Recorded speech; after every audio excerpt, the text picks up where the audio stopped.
I grew up in the BFC from the very beginning. To go back to my grandfather, he was an original member, or original year member in 1925 when the club was founded. He had been president of the village before that, in 1922. My father, likewise, was also involved with the field club, very involved. My grandfather actually turned over his membership to my parents in 1933 when they were married. And I was born the next year, 1934. I remember we moved here driving down Locust Lane and looking to my left and seeing all these people in tennis whites. And all the courts were full. And having just left Brooklyn Heights, I was like, what is going on there? Who are those people? And then flash forward 10 years and I'm the president of those people. We'd come down to Bronxville to visit for 2 weeks at a time to see my aunt and uncle who lived over on Sturgis Road. So oftentimes I would walk around this neighborhood, and I'd actually, as a small child, would walk past the field club and thought it was the coolest thing I'd ever seen. Just seeing all these people dressed in white playing tennis, it was nothing like that where I was living at the time. I said to the real estate lady, hey listen, how do you get to that club? Because that's one of the reasons we bought this house. And of course, about a couple of years later, we became members, and it's been one of the happiest moments of our lives. I joined the BFC in 2013. I became a member of the BFC because my wife, Beth Primps Fulton, grew up here, and her parents are members here. So it was probably around 2004? Since 1981. I think it was 72. We joined the field club in 1991. My family joined in 2000. It was around 2004 that we joined the club. I think our family joined, first applied in 1973, and there was a longer wait list there, so we were summer members. Maybe it was 76 or something like that. I married in 1965 Jean Darling, who had been brought up in Bronxville and was a member of the club through her family. So my parents were members here, and so I guess I was probably a member here almost my entire life. I was a junior member back in the 50s or the 40s. We waited like 5 or 6 years before we were able to become members of the Bronxville Field Club, and we were so excited, and we were able to join in 1982. As a child, I came over here with my Aunt Ruth O'Brien, who was a member, and I was a little girl and said, someday I hope I can join this club. And my husband and all his family were members of the club. So I started off my marriage, after my marriage and my children, in the 60s at the club here. And I've enjoyed every bit of it. People who live in a community such as ours, which is, mom and dad are off to work in and out of the city during the day for the most part. I think that it's an anchor. I think that many people grew up with a sense of community, and I think that that's what the club provides. I was able to walk out my front door, walk down, and walk through the gate and go on to play tennis. And then when my kids kept growing, my second son came along, they were on the swim teams, come to play tennis, connect with people. It was a community that I would have never known, but I grew up in a small town in Missouri, and so to me it was very small town. I love Bronxville, but love this club. It's a very, very strong family club, family-oriented, and that's what appeals to us. Plus the sports, the tennis and swimming are wonderful.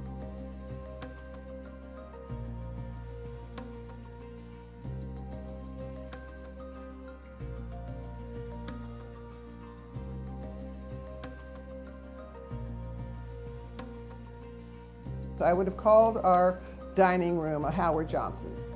We had these, just like a Howard Johnson's, you know, those wagon wheel lights, and the chairs were pleather, orange pleather, just like Howard Johnson's. And the other room didn't even match the main room. I was on the house committee for like 7 years, and I helped with finally redecorating upstairs. We were finally going to have a club that was decorated to match. And I said to Lori, well, you know I'm going to get a lot of flack, so I would like to request that we have a decorator involved.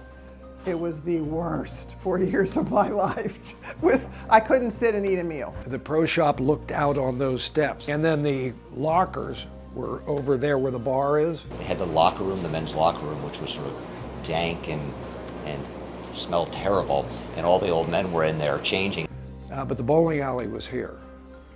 Beth grew up here, and I think she talks about the state of the club when she was young, and it was a little bit rougher around the edges, a little bit more laid back in the way the facilities are, but not so laid back in terms of dress code, etc. So I think the facilities have become fancier and the dress codes become a little more lax. She talks about the bowling alley and birthday parties at the bowling alley. And I miss the bowling alley. Oh. You do miss the bowling alley? Oh my God, Oh, we yeah. had all our kids' birthday parties at the bowling alley. Oh my God, were you members when we had the bowling? Oh, The kids looked forward to going to the bowling alley. every one of our kids had a birthday party at the bowling alley. Yeah. It was awesome. It was 1,000 years old, but it was great. We remember there was a bowling alley right where we're sitting. It was very noisy, and you'd be eating upstairs, you know, and you hear, I think it was really one of my first times here at the club that I actually saw the bowling alley. There were maybe 6 or 8 couples, and they were having the time of their lives. They, had gotten pitchers of beer from the bar and were keeping score, and I thought, this is the coolest thing in the world. And you bowled there, Pop bowled there, great for birthday parties. And then we would try to keep the bowling alley going. It really was an image, and there were birthday parties there. And the other thing we had was a very small grill room, which is where the gym was. And so it had maybe 4 tables and a little bar. And the problem was you'd come and you'd wanna, there's a little dude. You'd come and you bring your kids, hello, and you'd want to have a burger and have dinner with your kids, but you couldn't get in. There was a line. And we would have dinner, and there were probably 5 tables, and everybody would have to wait. And that was sort of a big deal then, because there was no capacity if there was a party upstairs. And so at the bowling alley, Lori and I kept going and getting it repaired. We finally decided we couldn't do it anymore. It just wasn't worth it. Lori and I were sitting and talking about it, and on a napkin we drew out the plan for what became the grill room and how to reorient the club, put the pro shop on the other side, and that's what we ended up doing. If you had to choose between the bowling alley and the Rapids Grill, what would you choose? Well, I at the time I recognized the practicality of getting rid of the bowling alley. It was too hard to maintain it. Too expensive, too it needed expensive. too much work. The mechanisms were past their time and needed to be replaced. So, it's a thing of the past, and it has to stay that way. But I was glad that we were able to experience it.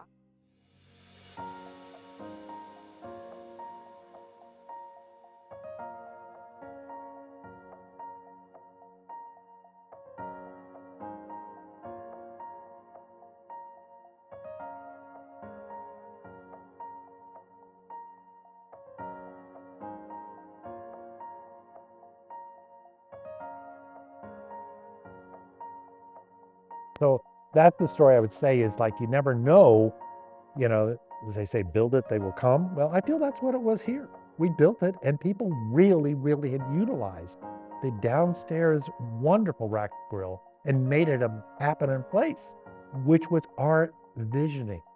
So with Lori and the architect that we had and the project manager and everyone that put in time and the boards of this club, I think, make this place work because everybody really loves this place and wants to work together. Our older son, who lives out on the island, well, we get him up here a couple times a month. And the way we get him up is we go dinner at the field club Saturday night or Sunday night. And my wife Jackie always says, if you feed them, though, they will come. But particularly when it's at the BFC. Our son says, Dad, this is our favorite restaurant. When you say the BFC, we're here. We're here. best restaurant in the area. Best restaurant in the area. We really believe that. And it's true. Always consistently with every chef. We've had wonderful meals here. My name is Chef Daniel Newroth. Okay, and how long have you been at the Field Club? 15 years. My name is Mike Dolan. I was the executive chef for 28 years. There were a couple of things happening at the same time because people were getting more formal in the club for food, but they were also, at the same time, they were kind of getting more casual too. So like for the first 10 years or so, I couldn't put hamburgers on the dinner menu, which I used to think was nuts because it's like a really good dish, you know. I mean, I don't know, we had probably about 50 people at that thing, and that long table was set up downstairs. And it was the chef, Michael. It was his first week on the job, and he put out a spread, the likes of which just absolutely blew us away. And it was just absolutely remarkable. That just set the tone for him being the new chef around here. And so that was a very, very fond memory.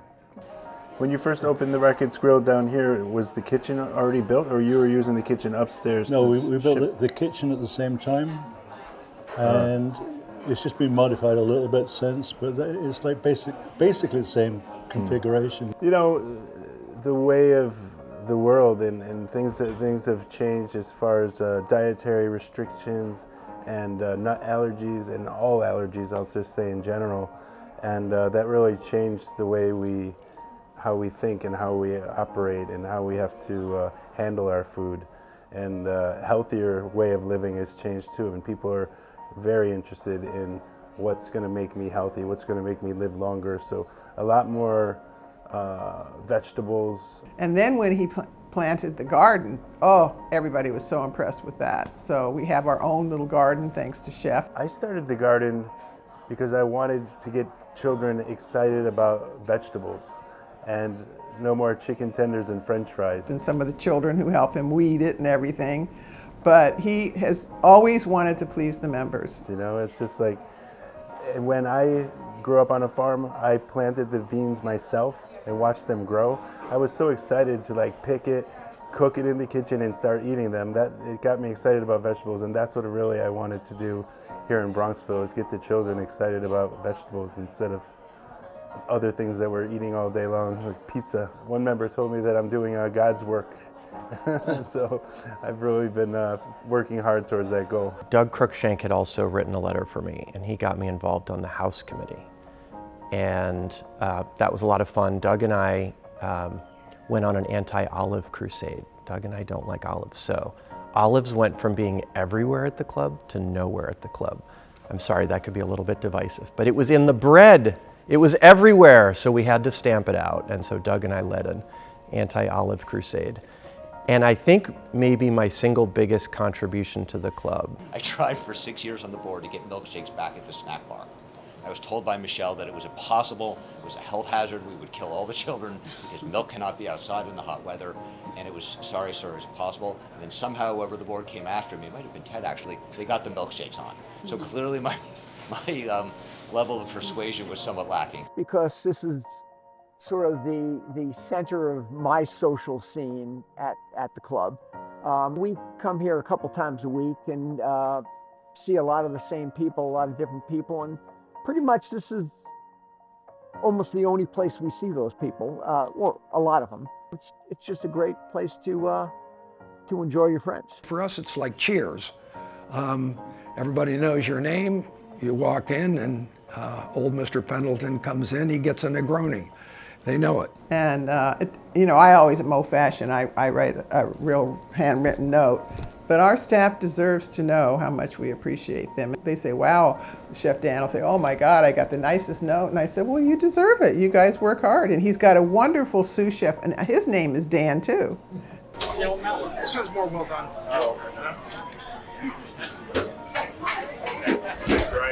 Thank you. Thank you so much. And so he's always so excited. I'll go back in if I've had something extraordinary in the kitchen when I'm here. And when it's just the other Chef Dan, and I said, well, I'm really glad I came back because I didn't know it was you tonight, and you should be so happy because there's 4 of us and we've all just raved about our food. And he goes, really? So I say to people, because they still come to me, I said, I'm not the house chair. Don't be afraid to just tell Chef Dan what you're thinking or praise him. I said, you know, whenever we have a big event, I would always hope that people would, even if it's just an email, just praise the staff, praise them and tell them how much we appreciate them. There are a number of staff members here who have been here for years and years and years. They work incredibly hard and they work odd hours to make the BFC run because they are here on weekends late and they're here on weekend mornings early. It is a demanding job, but I think that they get the love back from the membership. Well, and what makes it a family club? The staff are amazing people. Well, I think one of the great parts about the club is the people that work here, and especially the people that have worked here forever.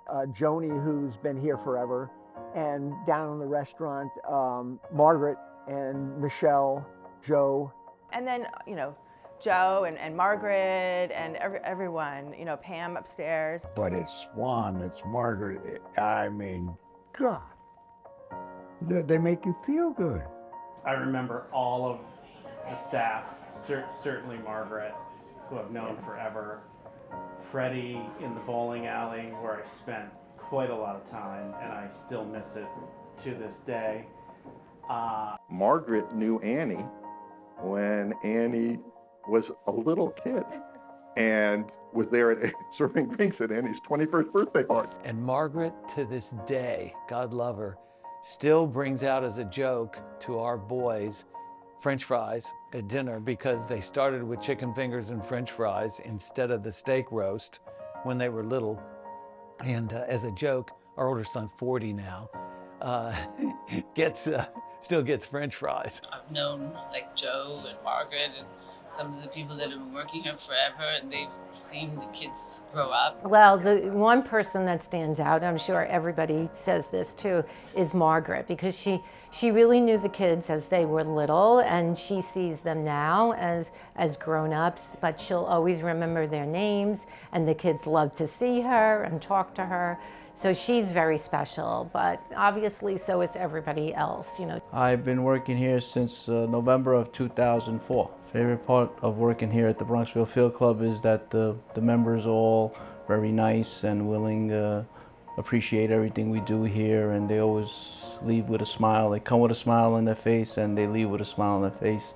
I love sports, and a lot of members love to talk about sports. They always ask me what the scores are at the beginning of the morning when they come in, and sometimes when they want to change the TV to the Mets, I usually give them the small TV, not the big screen, the big TV, because the Mets are the little brothers, so I put them on the smaller screen in the middle of the bar. How so many members of staff are also part of that family that we feel so strongly about.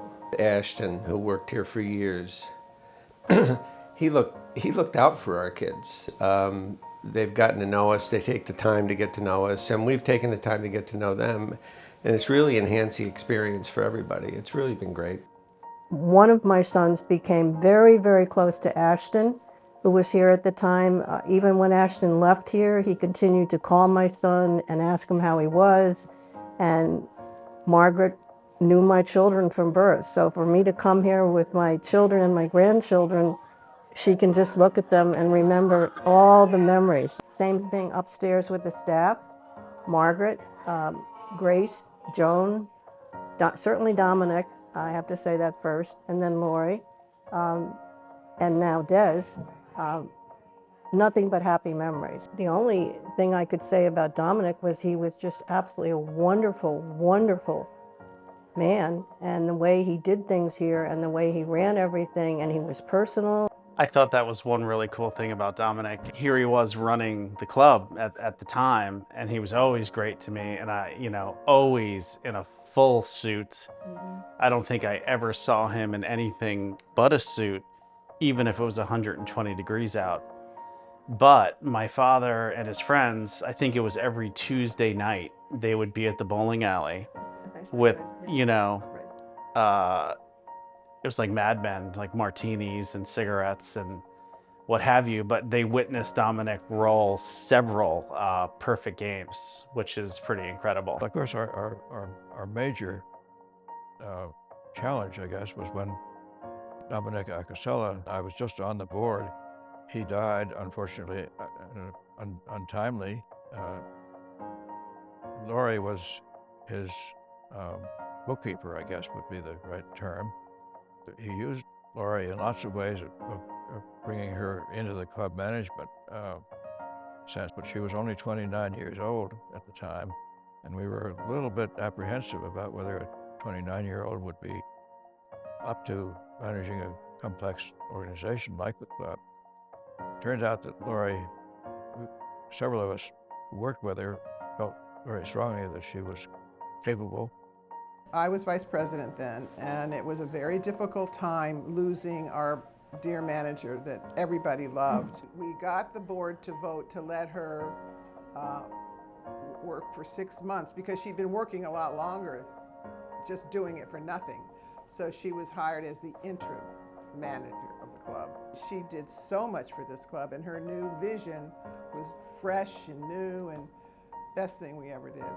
Lori is beyond amazing, and she always, I always thought she was amazing just as a member, and then when being on the board, you get to really see how she operates and how she has such a handle on everything from, you know, the carpet and the lighting to the financials to, you know, the numbers. Such an incredible grasp of everything. It's pretty mind-blowing. To me, the backbone of the club is Lori.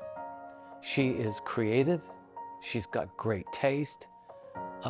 She understands change and keeping things fresh. I don't understand when Lori sleeps. I don't understand what she does in one day. I know she works so well with Des, but I mean the amount of events and everything that she plans now compared to when we were coming to the club, I feel like it's twice the amount of work and happening and what's going on and how does she get it all done. Kind of love and support I got from when I threw the surprise birthday party for my wife. I had my father-in-law and mother-in-law fly in and people from the city come in, and I felt very proud to be able to celebrate here in a surprising, I mean, I love those pictures of her being just blown away, and Lori, God, don't let me do that. So it's one of my favorite memories.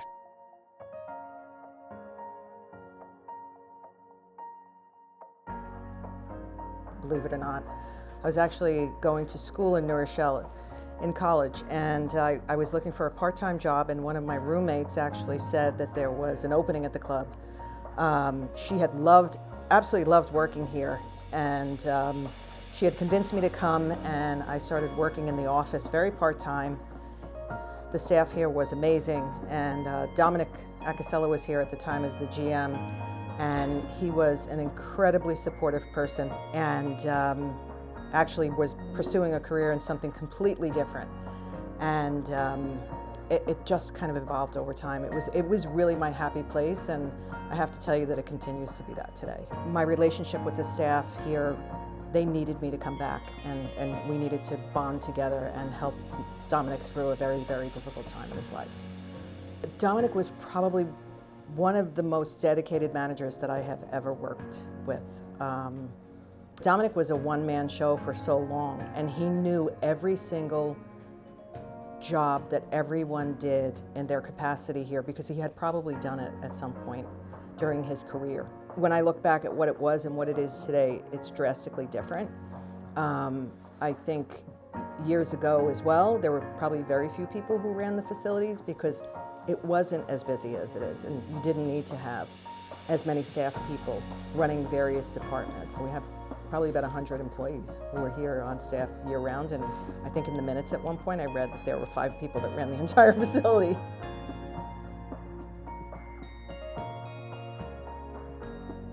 And then we did the fitness center. So that was a huge project, and it was hard. It actually didn't pass the first time around, and then because there were some people, it was like when you really had to say to the club, we're now serve so many different people, and like some people are here for the squash, some people are here for the paddle, and some people are here for the fitness. They don't really play.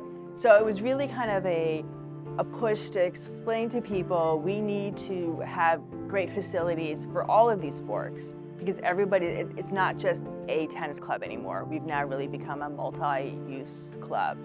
And so that was really important. I used to get my exercise taking walks around the streets of Bronxville, but I've gotten more concerned about falling, you know. And what has been, and I never would have expected it, what has been a real lifesaver for me has been the fitness center.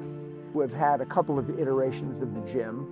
We had a smaller version, and then when I was president, one of the things we did is we expanded the gym. The expanding the gym part was just a no-brainer because the small one we had was well used. Try to get over there at least once a day, sometimes twice. There are days obviously and I can't, but it makes me feel better and it keeps me alive, maybe.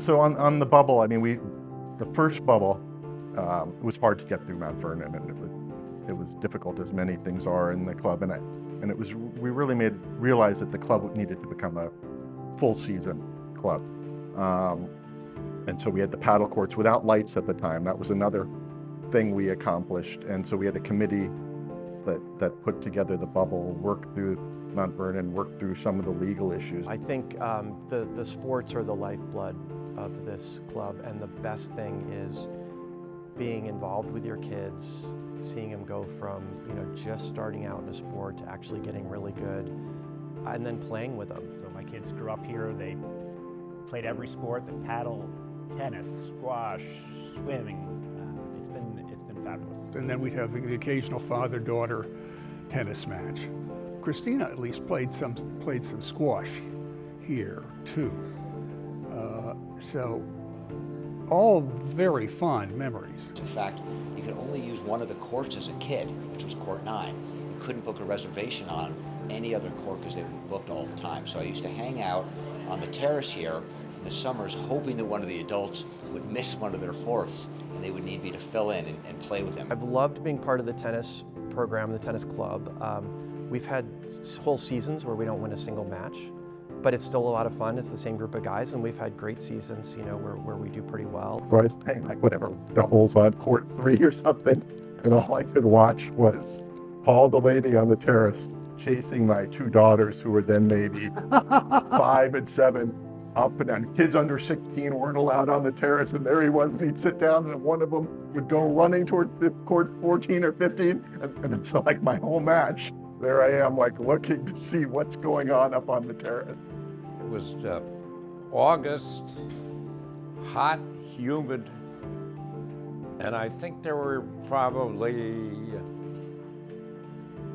maybe 8 to 12 combatants in that tournament. It was so hot and humid that they started falling by the wayside. At my advanced age, outlasted everybody and won the B championship. That was probably my finest hour at the Bronxville Field Club.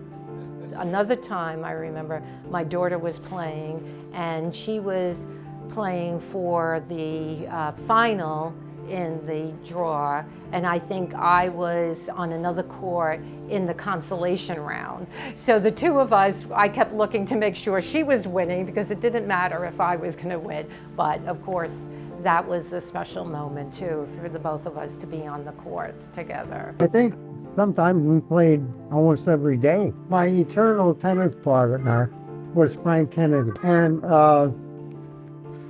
the only aim I had was to win a couple of sets off from him. I won one set once. I was so doggone happy. We always had to have a theme, so it was either the twilight tennis. I think the most incredible social events that I have remembered is a lot of the tennis, like twilight tennis. But Court 1 was where everything happened. At Court 1 was always where, in our time, if you played in the finals of the tennis, you would be playing at Court 1, and they would have the umpire chair, and Lee Jackson would be our member, would be up there in the chair. So Court 1 was like it was the Arthur Ashe right. court of Yeah. BFC. Right.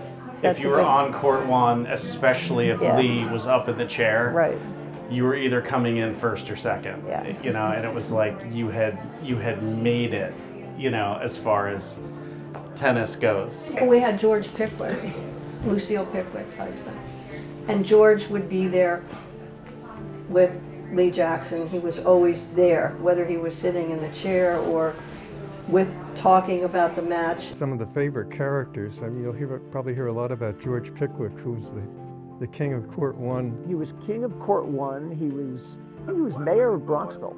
George was a great guy, but he wasn't a fan of teenagers or even younger kids being around Court 1. He ruled Court 1, and as the ruler of Court 1, he couldn't resist jumping up into the umpire's chair and calling balls and strikes. But his favorite thing was picking out players as they came in new, and I didn't realize when we joined and were not yet members that George said, "Well, how would you like to play a game?" And I said, "Well, very nice," but I didn't realize that was an honor. And so went out, and I don't even remember who we were playing, but it was doubles. And there was usually a crowd on Court 1 when George was holding forth, and suddenly it was my serve. And George was up at the net, and I mistossed my ball and hit George right in the back. In the midst of it, much to the amusement of our opponents. I thought that was the end of my membership, but it wasn't. They used to have an event here called Friday Night Tennis. Well, the Friday night tennis we did for years and years. That was always fun. The other thing about tennis in those days was I remember my parents with the Friday night tennis, which was a huge, huge deal. This was where the field club was uncertain about drinks, and they were being a little careful about having too many drinks. We would go to somebody's house for cocktails, have a couple of drinks. When you signed up for it, you were told who was going to host the cocktails. And the cocktails were hosted at individual members' homes. So see, people love to see other lovely homes, and it was a good way for people to kind of break the ice, literally, or have fun. And then everyone would come back to the club for dinner. And I guess that was the social event of the week.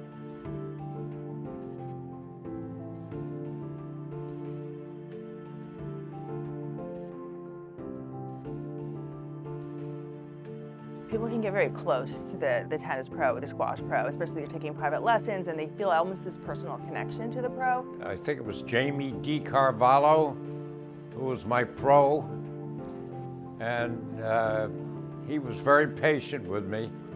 We liked Jamie, who was our pro at the time. And Cliff said, "You have to take lessons from Jamie. He is amazing." That was our pro. And so I started taking lessons, and I was hooked. So I played lots of paddle and lots of tennis, and the rest is history. And Jamie loved Lauren, so he was able to put her into more competitive groups.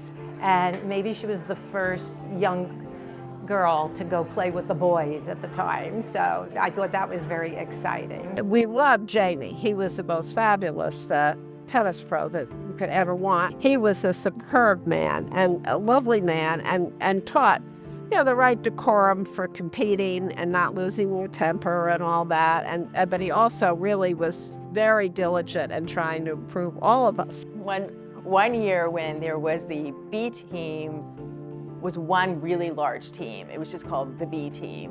And Chris Gilroy at the time was the tennis pro, and we had so many, he was going to divide it into two teams, a high and a low B, and there was so much jockeying, and everyone was just kind of, you know, cozying up to Chris to, you know, and being competitive on who's going to be on what team. I remember the day he put out the final list, and then he went on vacation for a week, so like nobody could come and talk to him. When I was rackets chair, I worked with Nathan, and he had joined pretty recently after I took over that position, and working with him has been great. The program since he was hired here has just grown exponentially.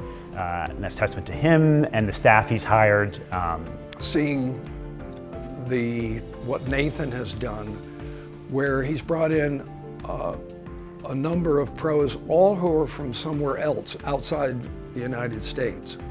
You know, he hires the best assistants who leave for head pro jobs, which is really special, and he helps them grow, and he still hasn't fixed my backhand, but you know, hopefully, you know, someday it'll come together. And I remember when Nathan came on board, and he was in California at the time, and he seemed really young, but he was phenomenal through the search, like heads and above everyone, and we just were like, this is the guy. And then So I remember when my daughter Lainey was about 6, I got her out on the tennis court, it was first time, and thought that would be a fun thing for us to do together. So I had her start at net, you know, to start with volleys, thought that would be easier. Hit a ball to her, hit her right in the nose, bloody nose, you know, exploded.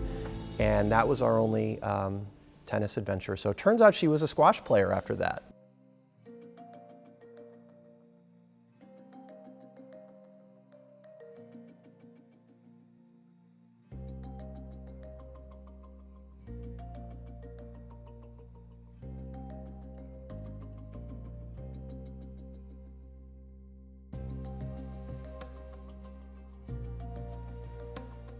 I played squash until, you know, maybe 8 or 9 years ago. I enjoyed that a great deal. And I also played squash when I was much younger. When I was a kid here, I liked to play squash. We didn't have the type of squash program that we have now. It was just playing with friends. The first time I came to the BFC, I was dating Beth, and we went through the squash house. And this was the weekend before the Grand Central squash tournament. And for a period of time, members here would host some of the competitors who played, the professional squash players who played in the Grand Central squash tournament. And they would practice here. I walked through and I saw some of these professional players playing squash, and I turned to her and I said, "You have some really great squash players here at the club." In my mind, I thought, my goodness, the level of play here is tremendous. The best things that happened during my term were we were able to expand the squash house. The extension of the squash house, I think, is great. Well, now it's like, you know, always crowded in there, and of course adding the squash, extra squash court. I mean, we could have another squash court, and it would. So that was a big deal. And because we have the state-of-the-art squash house, everyone is so impressed with our squash house. It's a very good rackets club. And so and I'm thrilled to know that when we were first members, or actually for many years, squash was kind of like not much. I was thrilled to see the squash place improve, and all these young people taking to squash and doing well with it. And it's just an excellent club for racket sports. My two daughters play squash. I knew what squash was, but I never watched a match or anyone play. And now I'm traveling the country with them for different tournaments.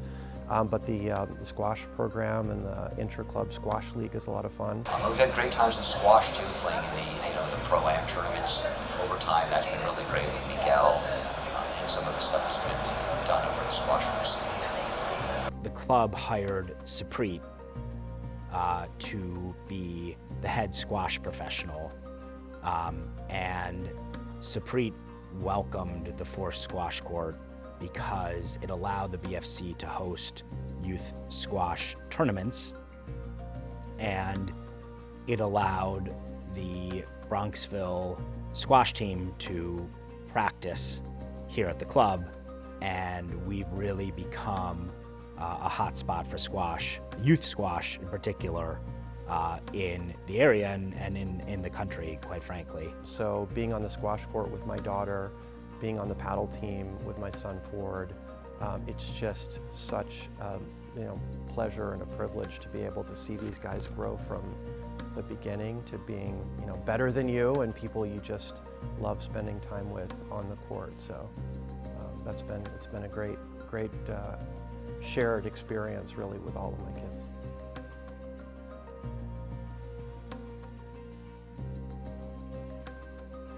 My favorite racket sport at the BFC is paddle tennis. It's really my winter outlet. I love nothing more than midweek getting out on a cold evening and running around and being with other people.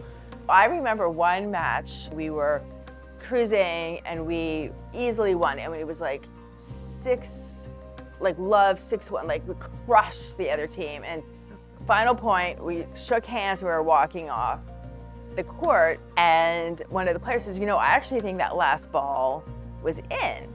And we're like, we've already shaken hands, and we're walking off, they're like, no, really, it's our call, it was their call. And we're like, all right, I mean, it was so easy, we're like, okay, whatever, we'll play one, just assuming, we'll just play one more point. Well, some reason, we just totally fell apart. We ended up losing the match. After my wife died, I did take up paddle tennis, which I wished I'd taken up earlier. But after she died, some very good friends of ours convinced me to come out and give it a try. And I really found it a wonderful game. As I say, I came on it after the age of 70, so I was never going to be very good at it, but I do wish that I had played earlier. My favorite athletic event has to be paddle, which I didn't even know existed until I joined the BFC. When I joined, my kids were 4, 2, and 0, so the only time I could get out was basically like 8:30 on a Tuesday night after bed. And I took a lesson, and then I showed up to kind of a clinic one night, and there were a bunch of guys like me. And it was a social dynamic to it. There is a bit of competition, which is fun. And over the years, I've participated in the leagues and the paddle socials. So my favorite paddle matches have probably taken place during the member guest paddle tournament that takes place in February of every year. I recall one member guest tournament where it was so cold that your racket would literally freeze. We were resorting to using the floor of the paddle court to hit our rackets against to knock the ice off. Same thing with paddle. I think right now we're the #1 men's team in Westchester. We're winning Division I, which I'm not sure. No one I've heard has ever said we've been there before, so that's been fun. Some of my favorite days were with we played paddle, 2 parents. 2 parents, 2 kids, the foster. 2 parents, 2 strong kids, and we beat the heck out of them. That's true. And I thought it was like the father influence, you know? They just couldn't do it. That's true. It was That was a John. It was, yeah, that's right. That's funny.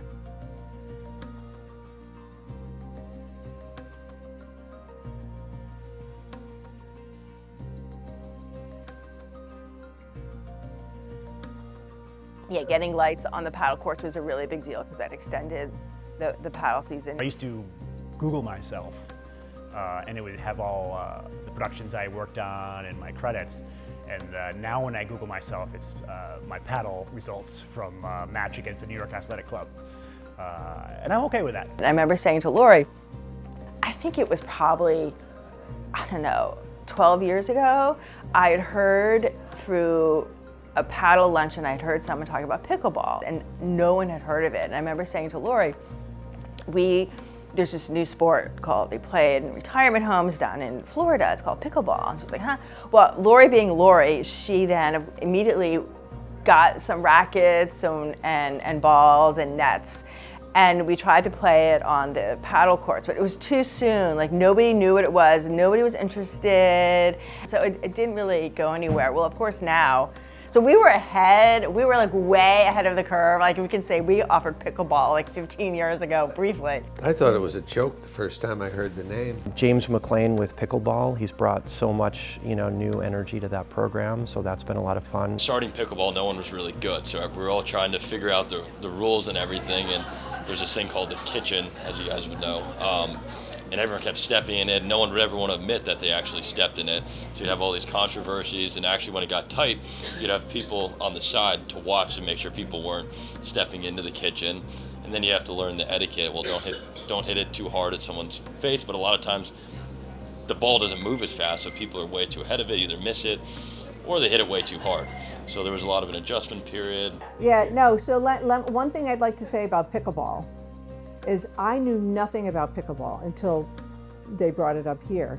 And so I took a couple clinics. Well, then it turns out that my kids had learned to play pickleball in gym class. They said, oh, we know how to play pickleball. I said, you do? Where did you learn it? Oh, gym class at Bronxville, which I thought was unbelievable. So I've played with them a couple times here.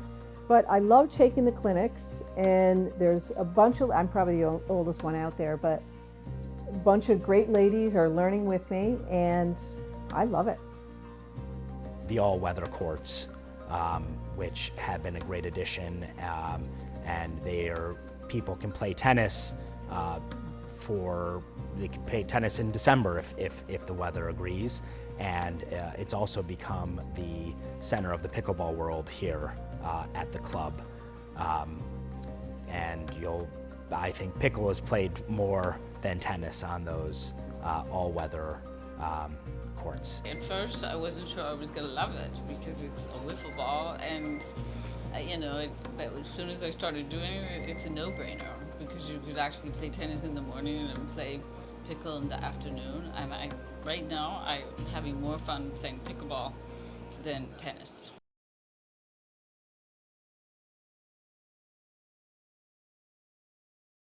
I remember learning how to swim in the field club pool, which was brand new.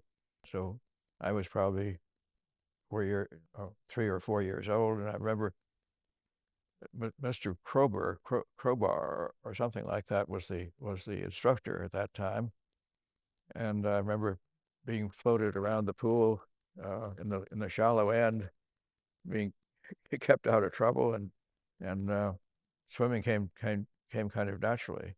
I actually won a race in I don't know what year it was. It was probably 1944. But the first memento, or whatever you want to call it, that I ever earned. So it was very fond memories. I can remember the old pool when it was a barge and finally started to rust out, and we had to replace it.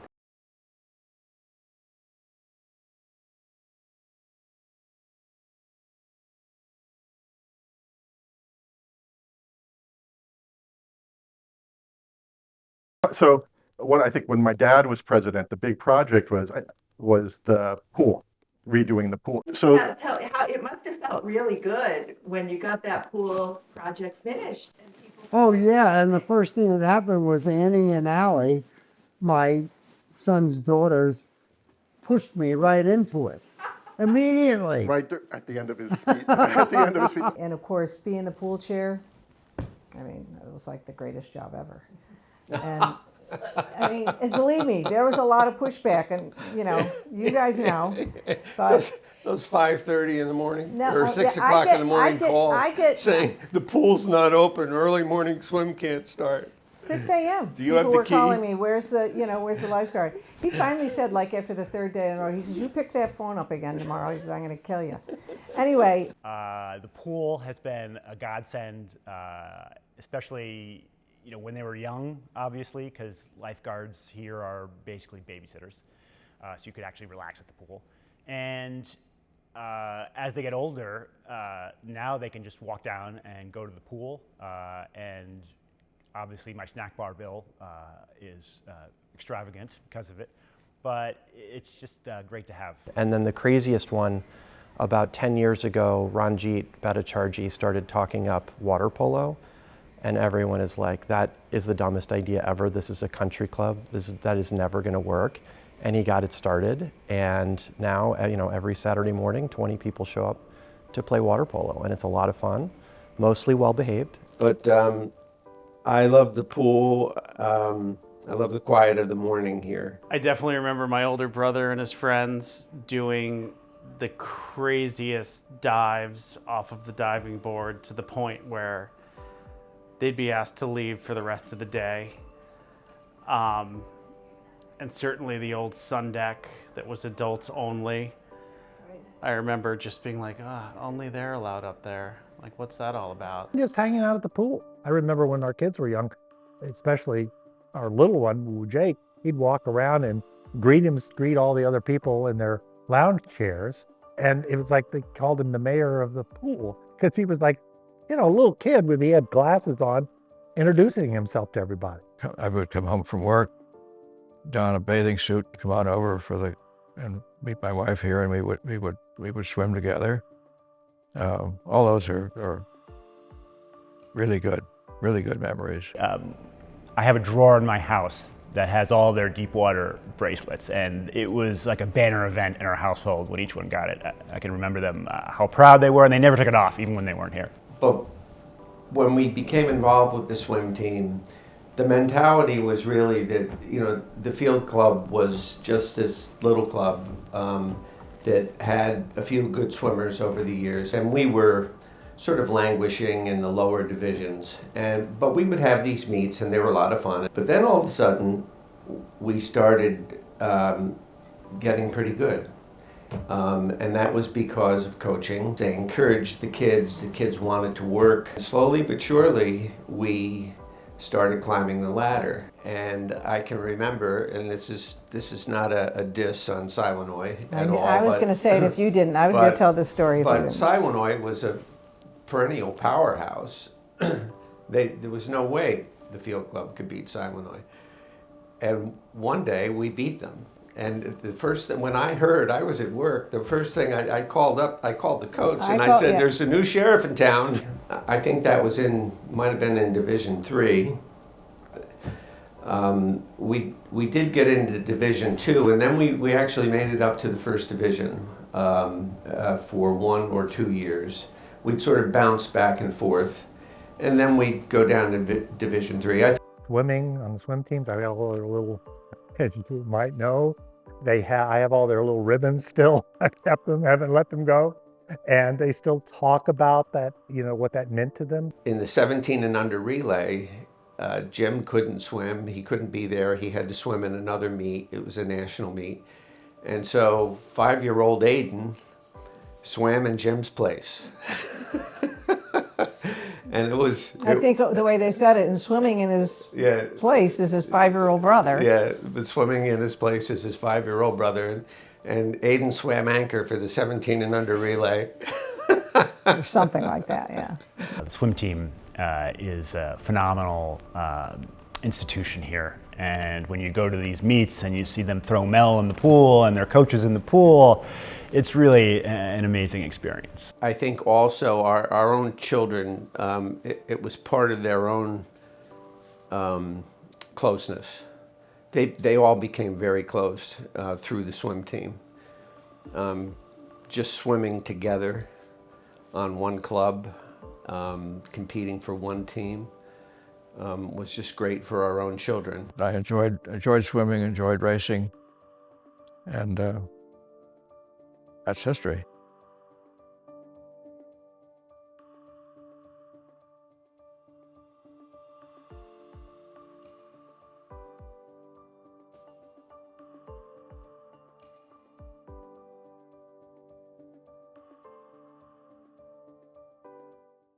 Sort of the shift from just daytime activities to having the bubble, having paddle lights, having the grill room. So it became a destination in the evening. And with that came more social interaction, social events. The social calendar now is much more robust than it was.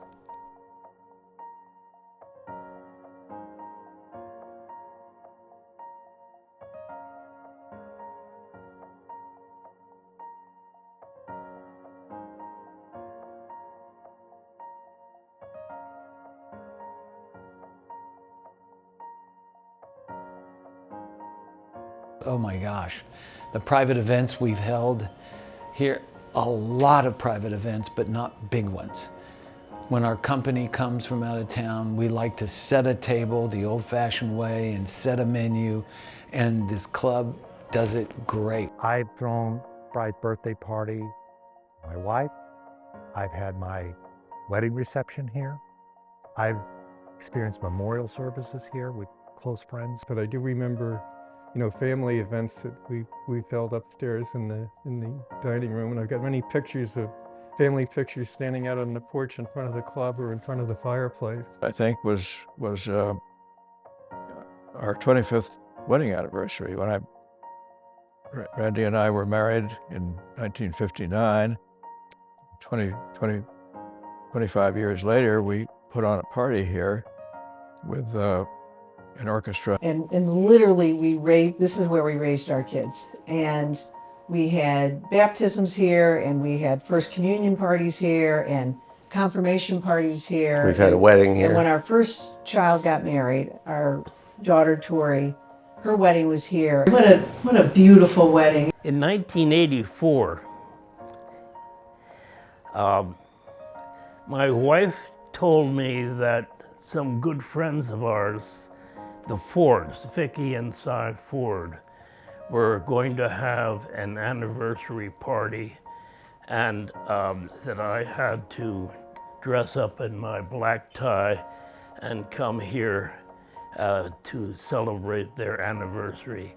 And I even wrote a poem to a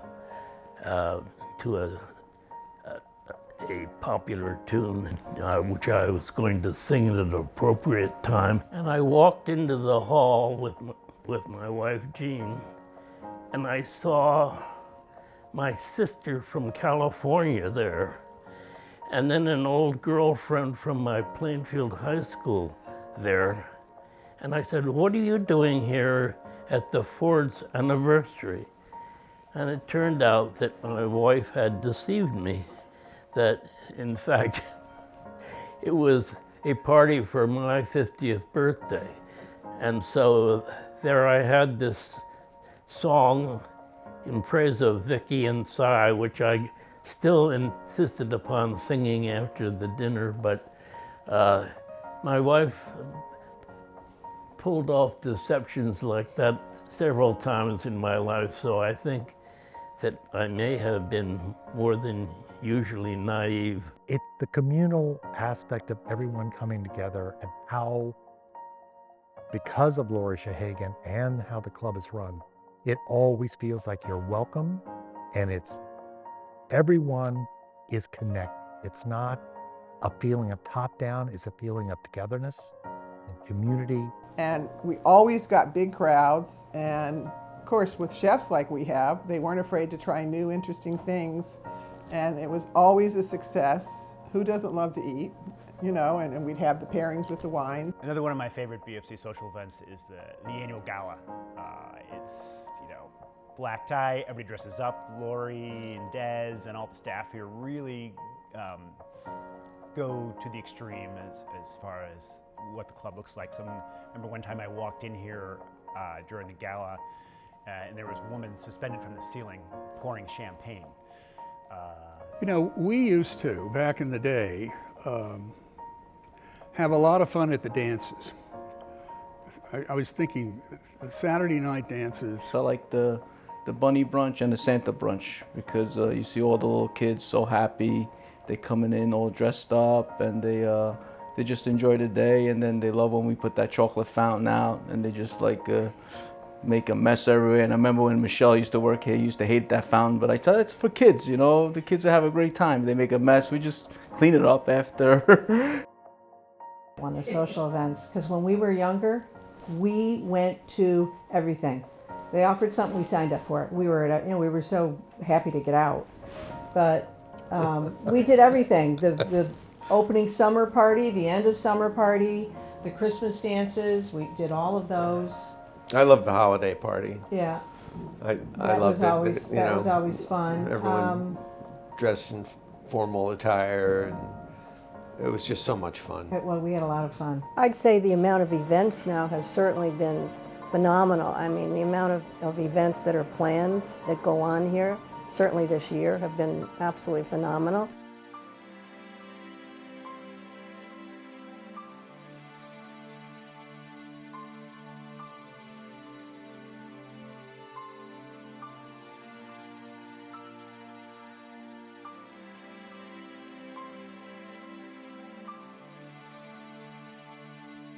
So the carol sing is something that just stands out in my mind because it's something that has been happening here for so many years and so many people refer to that.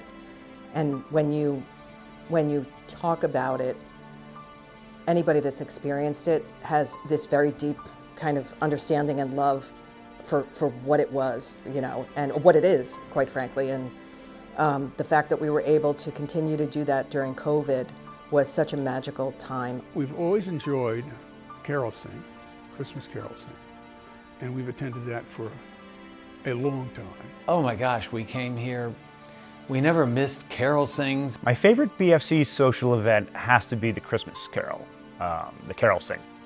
It's a really special event. I remember when I first signed up for it, I kind of rolled my eyes and said, a carol sing? That's not really something that sounds fun.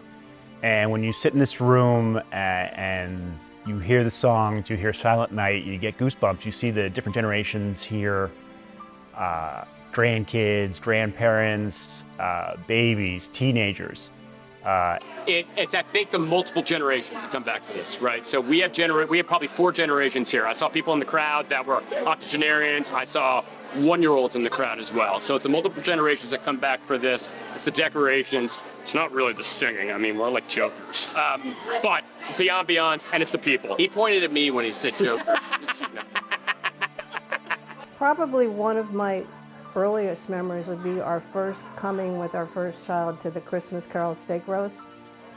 And Ashton was here, and we thought, you know, being able to have that in the fireplace, and then the dinner and the Christmas carols, and that kind of set the memories. I can tell you that how special that is that I was pregnant with my daughter. So she's gonna be 25, so it's 25 years ago. And I was here for the carol sing the night before she was born.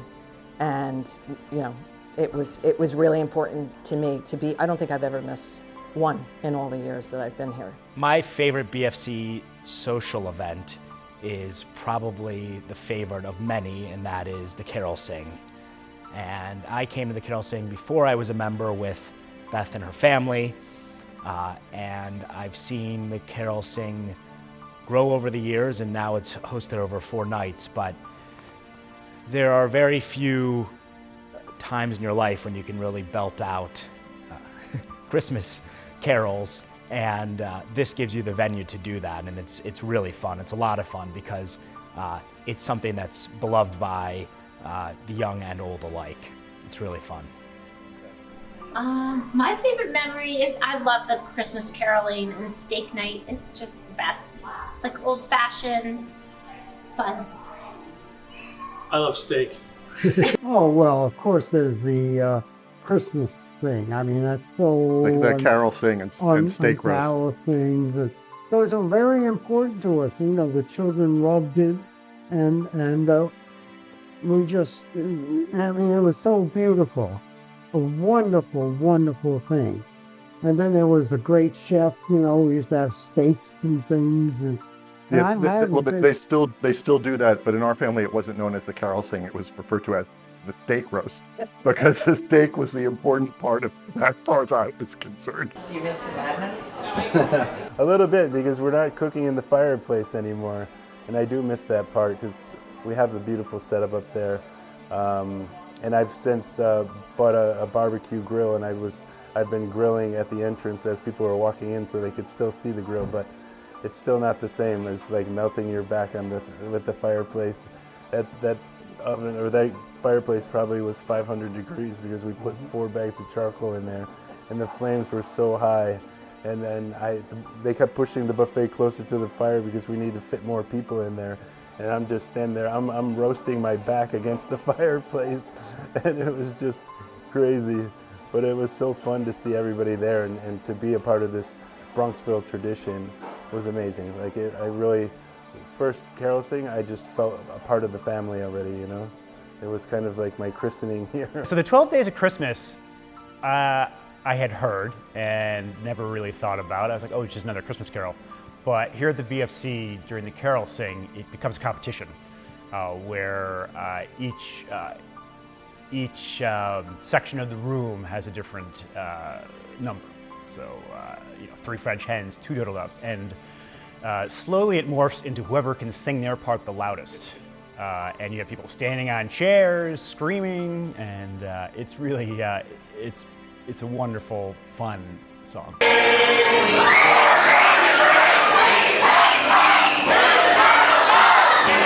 And when it got to your section, everybody stood up on chairs and sang. And it just went crazy. And of course, everybody was drinking prior to that during dinner. But it was really cute that everybody stood up on the chairs, and the kids would fall off on the chairs, and sometimes the parents would fall off on the chairs.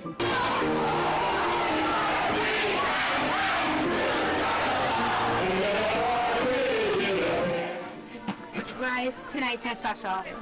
Get to be with family. Because we get to be with family and friends.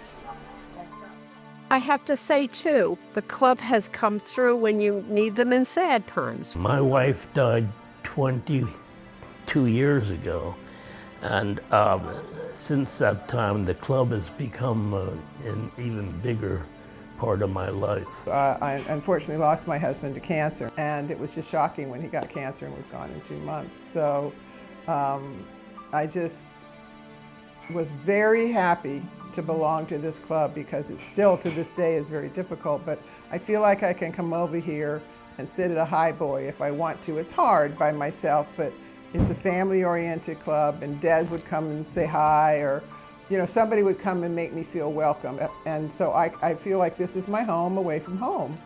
And I love it. I love it here. And she went above and beyond June 15th in 2020 when my husband passed. Right away, Lori we were dealing with COVID. It's a very delicate time. Lori said, I will take care of it. And I left it in Lori's hands, and she said, you know what? We will have a memorial luncheon here where it all began.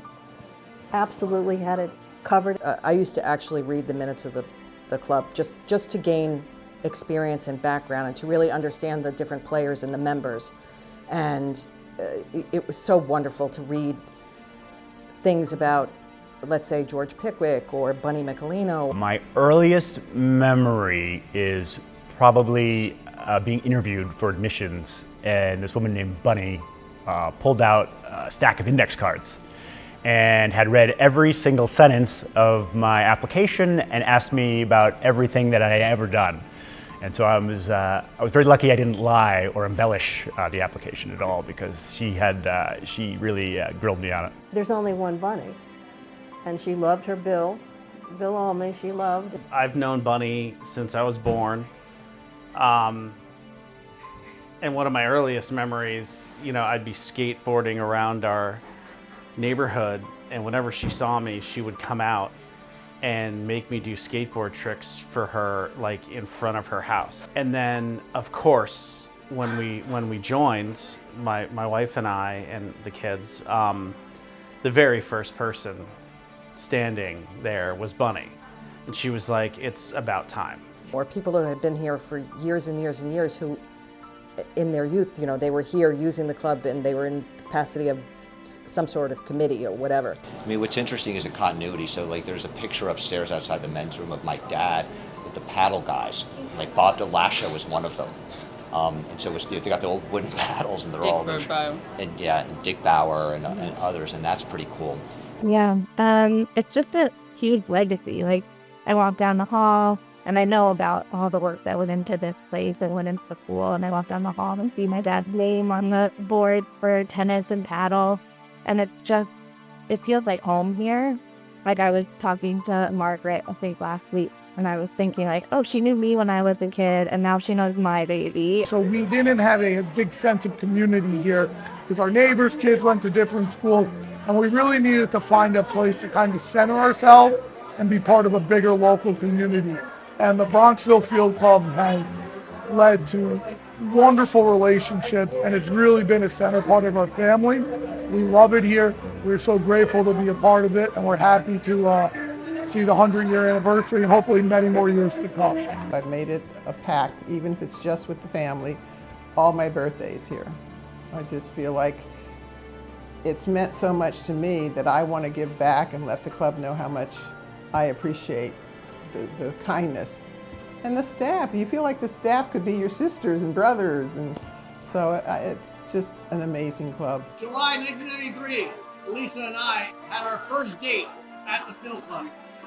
I was 24 years old, still living at home. She was 22. Just graduated college? And I had two reasons for proposing a tennis date. Number one, there would not be a lot of talking. Number two, I would have an opportunity to see how she looked in a tennis skirt. It was a successful date. What would you have to say? It was a successful date. Yes. This has always been my club, and they mentioned in the video that it feels like home, and I thoroughly agree. It's always felt like home.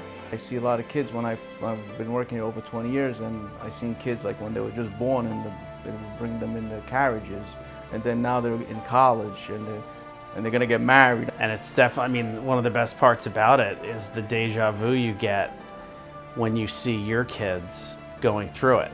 Because I'm like, when I see them doing certain things, I'm like, oh my God, I was doing that 40 years ago. And it just brings you like right back. And then I would say really one of my best childhood memories is just being at the pool with friends and going to swim team and then going to the snack bar after. It was just such a special time in my life that I will never forget. So when you walk in, you see people, you interact with people, and it's incredibly social.